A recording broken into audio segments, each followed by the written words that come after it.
Jadi agama Bahai mengakui konsep progressive revelation atau wahyu yang berkelanjutan.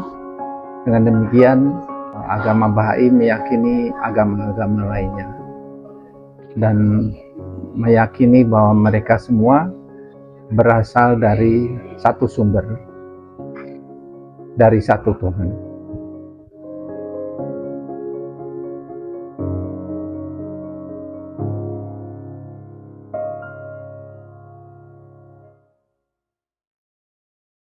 Perkenalkan, saya Fahim. Saya tinggal di Bandung. Saya adalah salah satu dari penganut Bahai. Dan kebetulan di kelembagaan saya menjabat sebagai sekretaris Majelis Rohani Nasional Bahai Indonesia. Di Bandung saya juga sudah lama bergabung atau terlibat dalam kegiatan komunitas antar agama atau interfaith. Jadi sudah cukup panjang ya, sejak tahun 2000 bergaul dan bergabung dengan komunitas antar iman.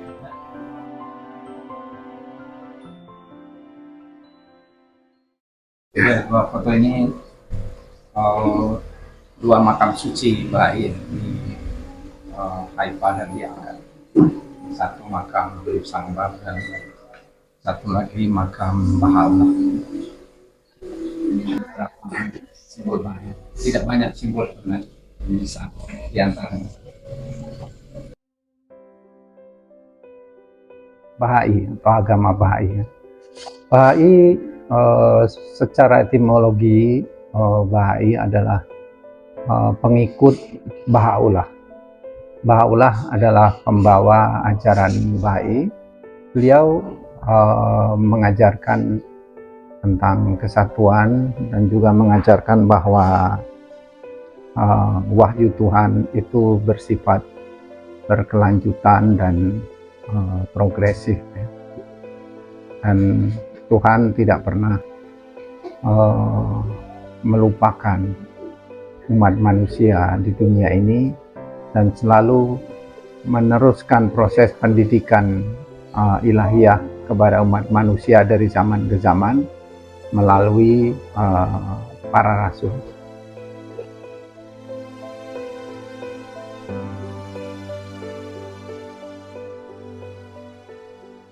Inti dari ajaran agama Bahai sendiri adalah kesatuan yang jika dijabarkan lebih lanjut, kesatuan ada tiga, yaitu keesaan Tuhan, kemudian kesatuan agama, dan yang ketiga kesatuan umat manusia.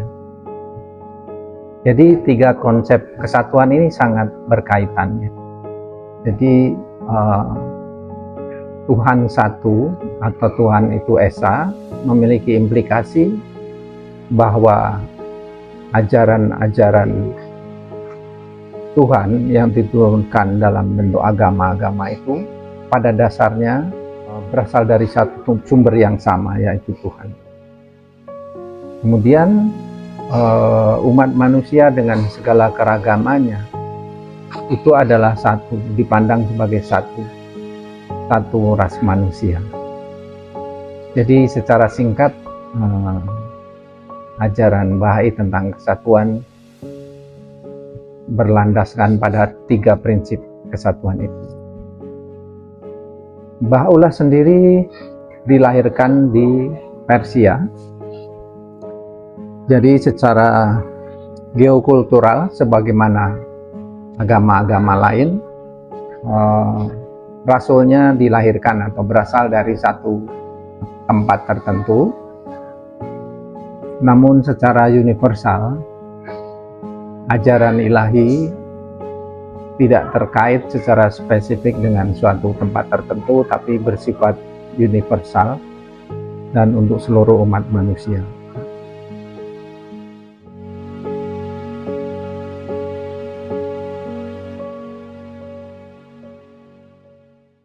Lebih lanjut tentang prinsip dan ajaran-ajaran Bahai.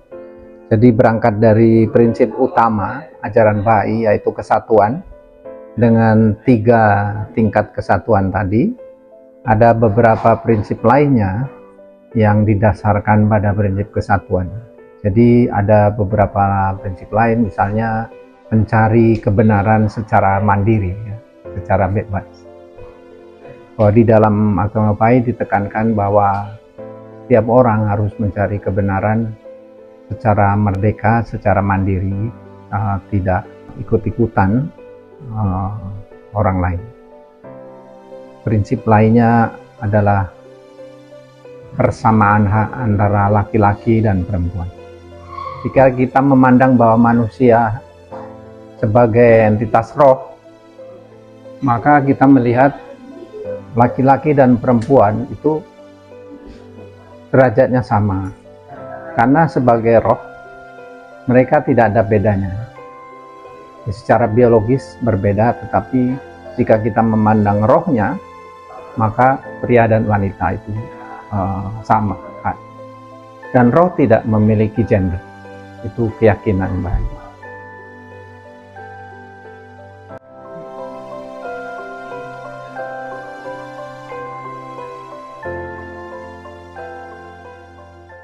Mengenai doa, ajaran Bahai melihat doa sebagai satu hubungan manusia dengan Tuhannya, dan doa-doa Bahai sebagaimana dan selaras dengan ajaran agama lain adalah suatu cakapan antara manusia dengan Tuhan, yang bisa dilakukan secara pribadi, tapi juga di dalam agama Bahai ada konsep doa bersama, di mana doa bersama ini dilakukan bersama dengan individu-individu lain.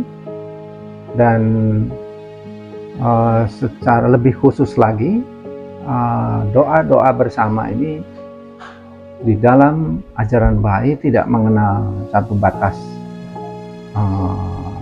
latar belakang, termasuk latar belakang agama.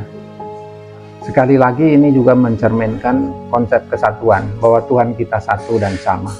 Sehingga di dalam agama Bahai adalah budaya doa bersama dengan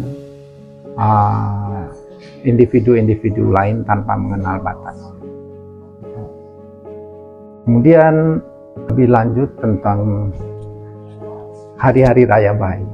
Jadi pada prinsipnya sama, hari raya Bahai dan hari-hari besar itu berhubungan dengan peristiwa-peristiwa khusus. Salah satunya terkait dengan kelahiran atau wafatnya dan peristiwa-peristiwa pengumuman dari pembawa ajaran Bahai. Jadi di dalam agama Bahai ada 9 hari besar yang harus diperingati.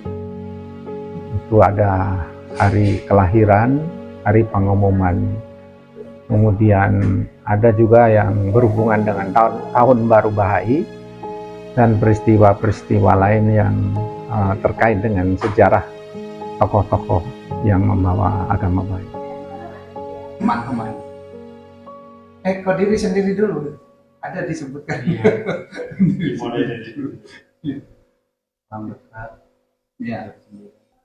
Masyarakat Bahai di dunia dan tentunya di Indonesia berdasarkan prinsip-prinsip yang diyakininya, berusaha membangun sebuah pola kehidupan masyarakat yang didasarkan pada prinsip-prinsip ajaran ilahi, ajaran agama. Dan bersama dengan masyarakat lain, umat Bahai berusaha membangun perbaikan dunia, membangun peradaban jasmani dan rohani di dunia ini. Dan tentunya ini menjadi satu tantangan bersama. Namun masyarakat Bahai bersama dengan masyarakat lain tetap memiliki optimisme dan harapan Dan harapan ini didasarkan pada sebuah cara pandang kita terhadap apa sebenarnya yang sedang terjadi di dunia ini, atau proses apa yang sedang kita hadapi di dunia saat ini. Banyak orang memandang dengan keputusasaan bahwa dunia ini semakin menuju kehancuran, ada peperangan, bahkan tampak semakin parah. Tapi masyarakat Baha'i memandang ini sebagai sebuah proses, suatu gejolak yang mengantarkan kita pada tahap baru kedewasaan umat manusia secara kolektif di dunia, termasuk di setiap negara. Jadi jika dianalogikan ini seperti perjalanan manusia dari usia anak-anak dan sekarang memasuki tahap usia remaja yang penuh gejolak dan tantangan. Jika kita tidak bisa menangkap makna dari proses ini, maka kita hanya akan mengatakan remaja itu penuh kenakalan, penuh gejolak. Tapi ketika kita bisa memahami proses ini, kita melihat sebenarnya ini adalah sebuah tahap menuju tahap berikutnya, yaitu kedewasaan. Sebuah masa di mana manusia sedang mencari identitas sejatinya secara kolektif. Dan ini yang memberi dasar harapan masyarakat Baha'i, bahwa gejolak ini betapapun suram pemandangannya, betapapun besar gejolaknya, ini adalah sebuah tahap dari masa remaja umat manusia menuju masa kedewasaan yang menjanjikan. Banyak bentuk kesadaran-kesadaran baru yang akan muncul setelah gejolak-gejolak ini. Itu adalah cara pandang sekaligus harapan dari masyarakat Baha'i. Dan masyarakat Baha'i meyakini bahwa usaha perbaikan ini tidak bisa dilakukannya sendiri, tapi bersama dengan semua umat manusia di dunia ini.